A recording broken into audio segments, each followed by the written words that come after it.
Ya Ustadz, bagaimana cara mendidik anak remaja yang saat ini sangat sulit sekali diarahkan? Apa-apa selalu ingin diturutkan, kepada ibunya pun berani melawan. Untuk disuruh sholat pun sangat kewalahan. Sering keluar rumah dan dinasihati pun malah tidak mau dengar dan semakin menjadi-jadi. Sampai hampir habis kehabisan cara untuk mendidiknya Ustadz. Apakah cukup didiamkan saja sambil kita berdoa kepada Allah? Karena saya dibuat stres olehnya. Saya takut sifat tidak baik tersebut menular kepada adik-adiknya dan kadang malah ada perasaan terbesit di dalam hati. Biarkan saja, jika memang Allah mau mengambilnya silahkan, saya ikhlas gitu. Nah, mohon nasihatnya Ustadz. Ya, jangan putus asa juga. Pertama ya, ya tidak baik dan tidak boleh putus asa seperti itu ya. Iya. Ada banyak buku sebenarnya ditulis ya, bagaimana cara mendidik remaja gitu. Banyak Hmm. buku yang ditulis mungkin bisa di dibaca ya. Di situ beberapa penulis ada menulis buku khusus pendidikan kepada anak-anak remaja. Ya. Hmm. Masa masa puber itu masa-masa seorang anak mencari jati diri ya.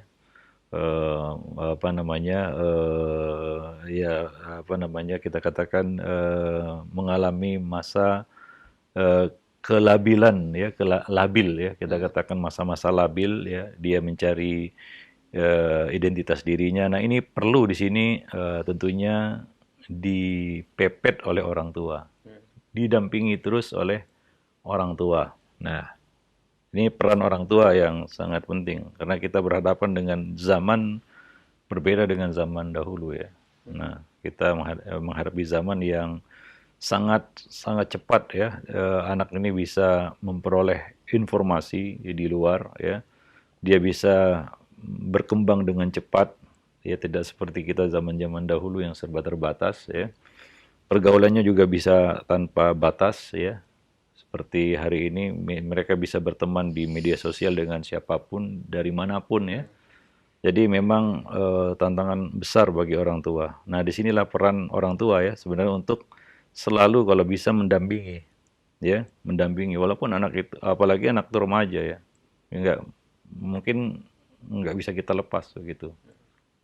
Ya tidak seperti zaman dulu ya. Iya, betul. Ya anak itu sudah besar sedikit bisa dilepas bahkan bisa dibiarkan merantau ya. Hmm.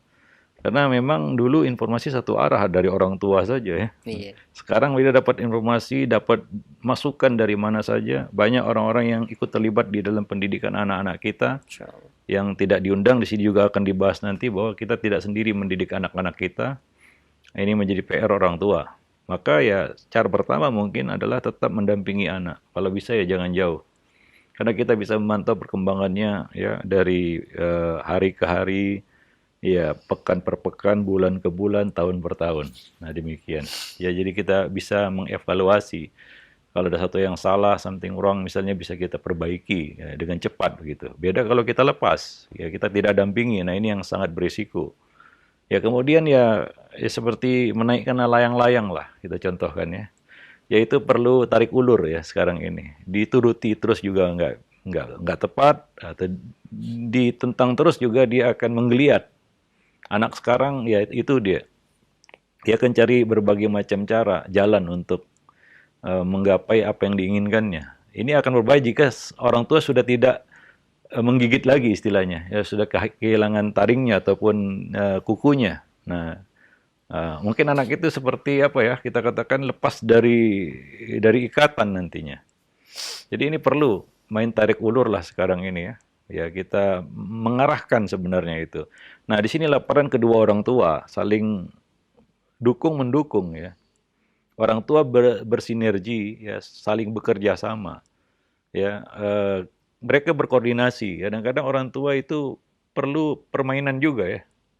Ya ibu misalnya memberikan sedikit kelonggaran, ayah memberikan tekanan. Tapi tujuannya sama ini untuk ketemu di satu titik. Ya. Nah, itu perlu kesinkronan antara ayah dan ibu ini, peran di rumah itu ya.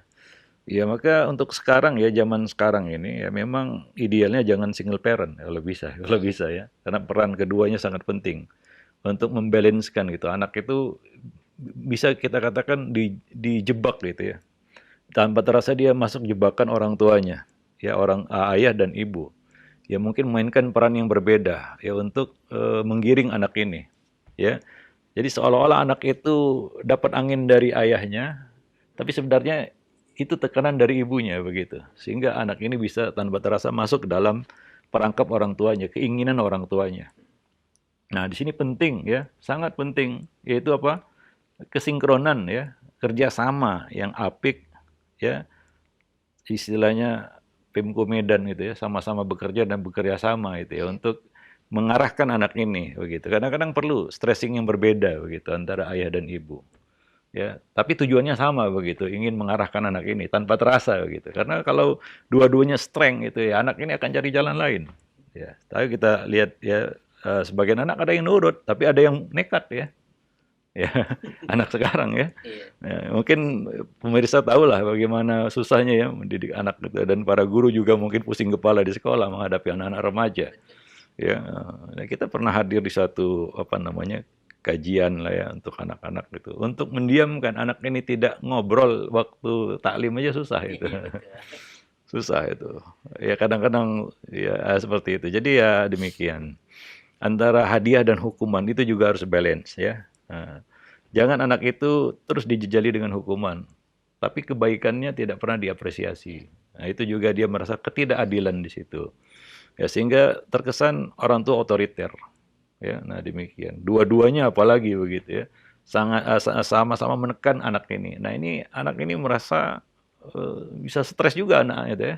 Jadi ya kadang-kadang perlu ya tekanan pressure dari salah satu pihak dan ada apa namanya jalan seolah-olah jalan keluar yang diberikan oleh pihak lain, oleh ayah misalnya. Ya ibu melakukan pressure, ayah memberikan jalan begitu. Sehingga anak itu bisa kita arahkan seperti yang kita inginkan. Nah, sekali lagi ya tentunya ini orang tua yang perlu ya pinter-pinter lah untuk ya bagaimana ya tarik ulurnya begitu kepada anak-anak sekarang ya. Wallahu alam bisawab. Nah, Nah, demikian. Ya next. saya akui ya bahwa kita punya anak yang tidak sama karakternya ya, Iya, iya. berbeda-beda seperti yang ditanyakan tadi. Ada karakter anak seperti ini ya. Nah, ya memang seperti itulah pengaruh-pengaruh yang kadang-kadang kita nggak tahu dari mana datangnya ya. Ya, anak itu pegang handphone kita sudah nggak tahu kemana larinya dia. Ya, anak itu pegang handphone ada paket data, sudah kita nggak tahu dia kemana itu. Iya. Nah, sekarang ini mana anak-anak yang nggak pegang handphone? Gitu. Saya punya pengalaman waktu umroh, ya di ruang makan gitu ya. Ada satu yang sangat menakjubkan yang saya lihat, yaitu apa? Anak-anak yang hadir di ruangan itu mungkin belasan jumlahnya, tidak ada yang tidak pegang handphone. Semuanya pegang handphone. Semuanya pegang handphone. Subhan. Ya. Padahal sedang umroh ya. Itu di ruang makan. Di ruang Iya, maksud. makan, ya semua anak di ruangan itu pegang handphone. Padahal mereka sedang berada di ruang makan, sedang disuapi oleh Orang tuanya. orang tuanya. Dan dia tidak peduli. Matanya tertuju pada handphone, atau gadget, ya, iPad, atau tablet, atau handphone. Sementara ibunya menyuapi begitu. Dia tidak peduli apa yang disuapkan oleh ibunya ke mulutnya begitu. Sampai seperti itu. Dan kita lihat matanya tidak bergeming ya dari screen layar handphonenya. Nah, demikian. Nah, itu yang kita lihat hari ini. Seperti itu tantangannya ya, seperti itu yang kita hadapi. Ya tentunya tadi ya mudah-mudahan ya dengan adanya sinergi dari ayah dan ibu, kerjasama yang baik ya, punya punya visi dan misi yang satu, itu pekerjaan yang berat ini bisa menjadi lebih mudah. Ya, saling mendukung lah. Ya, misalnya tentang handphone, jangan ya satu membangun, satu lagi meruntuhkan. Nah, ini nggak akan selesai masalahnya. Ya, kalau satu memberikan pendidikan, satu lagi ya satu pihak lagi ya justru merubuhkan pendidikan itu. Nah, ini nggak akan jalan dia. Wallahu alam bisawab. Nah, ya, dan mengenai keseimbangan atau keselarasan dalam ayah dan ibu dalam mendidik, Ustadz, itu pentingnya mungkin mencari pasangan yang sudah paham, Ustadz, ya di situ ya. Iya Jadi satu tentunya misi visi misi ya.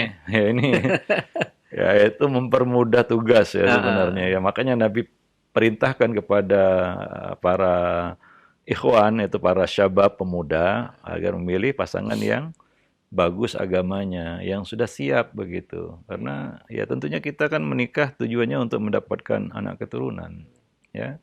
Nah, kemudian setelah itu kewajiban di depan kita adalah mendidik, ya. Di depan mata begitulah ya. Nah, jadi ya memang mau tidak mau ya jangan gambling lah. Jangan Spekulasi. berspekulasi begitu Iya. dengan memilih pasangan yang masih mentah. Nanti saya didik ya tiba-tiba sudah keburu punya anak, kapan didik istri dan kapan didik anak, Iya, akhirnya betul. semuanya berantakan jadinya. Maka Nabi memberikan ultimatum, ya, ya taribat yadak, kalau tidak kamu akan menyesal, itulah kira-kira. Ya itu risiko tanggung sendiri, itu kira-kira bahasanya ya. Iya, iya. Kalau tidak demikian maka risiko tanggung sendiri. Nah demikian. Ya, nah, wallahu a'lam Baik. bisawab.